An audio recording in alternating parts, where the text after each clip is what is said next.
Role बोल रे. त्याचं बाकी ओके. अविनाशी, आज तुम्ही हायकोर्टामध्ये आलेला आहात. बिनविरोध निवडीच्या विरोधामध्ये एक तुम्ही कोर्टाची पायरी चढणार असल्याचं सांगितलं. आज तुम्ही या ठिकाणी दाखल झालेला आहात. आज नेमकं काय करणार आहे याच्यामध्ये काय उल्लेख?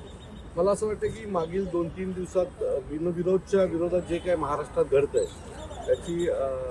त्याच्या बाबतीमध्ये आमच्याकडे अनेक प्रूफ आहेत. आणि काल निवडणूक आयोगाने देखील याची चौकशी लावलेली आहे. फक्त त्याची चौकशी लावून होणार नाही, कारण जे आरओ आहेत किंवा जे जिल्हाधिकारी आहेत यांनीच आधीपासून या सगळ्या गोष्टीमध्ये त्यांची इन्व्हॉल्वमेंट आहे. तर या सगळ्याची चौकशी ही निवृत्ती न्यायाधीशांच्या मार्फत व्हावी किंवा हायकोर्टाच्या निगराणीत व्हावी अशी याचिका आज आम्ही दाखल करतो. आणि जर खरंच न्याय द्यायचा असेल तर मला असं वाटतं की यात एका वेगळ्या संस्थेकडनं ही सगळी चौकशी व्हावी आणि तोपर्यंत हा संपूर्ण निकाल हा राखून ठेवला पाहिजे.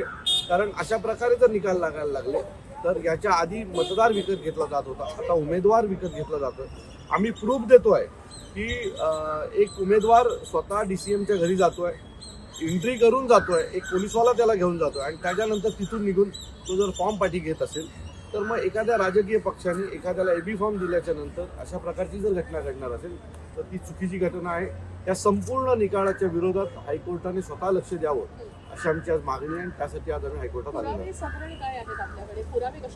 बघा, आमच्याकडे बरेचसे पुरावे आहेत. एक तर आरोनी केलेला तिथला तो घोळ की आम्ही एका केसमध्ये आम्ही ऑलरेडी नियम असा सांगतो की स्क्रुटनी सुरू व्हायच्या अर्धा तास आधी तुम्हाला ते जे जमलेले फॉर्म आहेत ते बाहेर डिस्प्ले करायचे असतात. ते फॉर्म चेक करून उमेदवार त्याच्यावर ऑब्जेक्शन घेतो.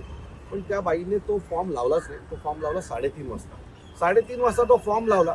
तर त्यात जेव्हा तो फॉर्म लावला त्यावेळेला लोकांनी चेक केल्यावर त्यात अनेक ठिकाणी निरंकाचा जो कॉलम असतो तो भरलाच गेला नव्हता आणि तो भरला नसेल तर ती जागा बाद होते, तो अर्ज बाद होतो. मग आम्ही तिथे गोंधळ घातल्यावर त्या महिलेने सांगितलं नाही ऑलरेडी माझ्याकडे तो आलेला आहे पण मी लावायला विसरलो. म्हणजे ऑलरेडी त्या महिलेनी जे 10:30 वाजता फॉर्म लावायला पाहिजे होते ते 3:30 वाजता लावले. 3:30 वाजता लावलेल्या फॉर्ममध्ये देखील मी ते लावायला विसरलो असं तिचं मत होतं.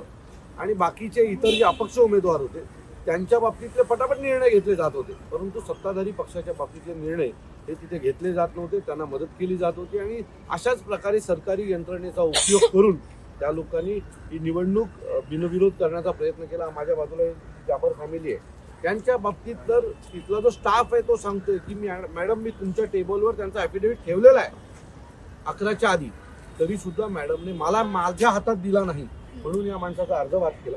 आज ते देखील त्यांची एक वेगळी केस करतात. मला आता येताना ते भेटले. सो असे अनेक गोष्टी या 64 ठिकाणी घडलेल्या आहेत. प्रचंड पैशाचा वापर केला गेला. आमचे उमेदवार आहेत राजेश्री नाईक म्हणून, त्यांना 5 कोटी रुपये देण्यात आले होते की 5 कोटी रुपये देतो, तुम्ही तुमचा उमेदवारी अर्ज मागे घ्या. तर या सगळ्या गोष्टी ज्या आहेत ना त्या निवडणुका कलंकित करणाऱ्या गोष्टी आहेत आणि ह्याच्यावर जर आज आम्ही आवाज उठवला नाही तर या बाबतीत महाराष्ट्र बदनाम होईल. आणि म्हणून आज आम्ही इथे आलेलो. आम्हाला न्यायव्यवस्थेवर पूर्ण विश्वास आहे की न्यायव्यवस्था या 64 जागेच्या बाबतीतला निकाल हा जोपर्यंत चौकशी पूर्ण होत नाही तोपर्यंत राखून ठेवू. राज ठाकरेंनी काल या संदर्भात प्रश्न विचारला, त्यावेळेस उद्धव ठाकरे देखील असं म्हटले की कोर्टावरती काय आमचा कोर्टावरती देखील विश्वास नाही, अशा प्रकारचं वक्तव्य त्यांनी. बघा, शेवटी प्रत्येक गोष्टीला एक शेवट असतो. आता शेवटचा जो मार्ग आहे तो कोर्ट आहे. न्याय द्यायचं की नाही हा कोर्टाचा निर्णय आहे, परंतु न्याय मागायला आम्ही गेलोच नाही असं व्हायला नको म्हणून आज आम्ही कोर्टाच्या पायरीवर जवळ आलेलो. विरोधक सातत्यानं आरोप करत आहेत. आधी EVMवर प्रश्नचिन्ह उपस्थित केलं, आता बिनविरोधवर प्रश्नचिन्ह उपस्थित करतात. याच्या संदर्भात अरे बिनविरोध निवडणुका जर तुम्ही घ्यायचंच ठरवलं असाल तर मग ही प्रक्रिया कशाला राबवता ना. घटनेमध्ये आम्हाला प्रत्येक माणसाला मतदान करायचा अधिकार दिलेला आहे. त्या अधिकारानुसार ते तो नगरसेवक निवडू शकतो, त्यांना हवाय तो नगरसेवक निवडू शकतो, आमदार निवडू शकतो. पण ही प्रक्रिया जर पार पडणार नसेल, ती प्रक्रिया जर तुम्ही फॉलोअप करणार असाल तर मग काय अर्थ आहे ना.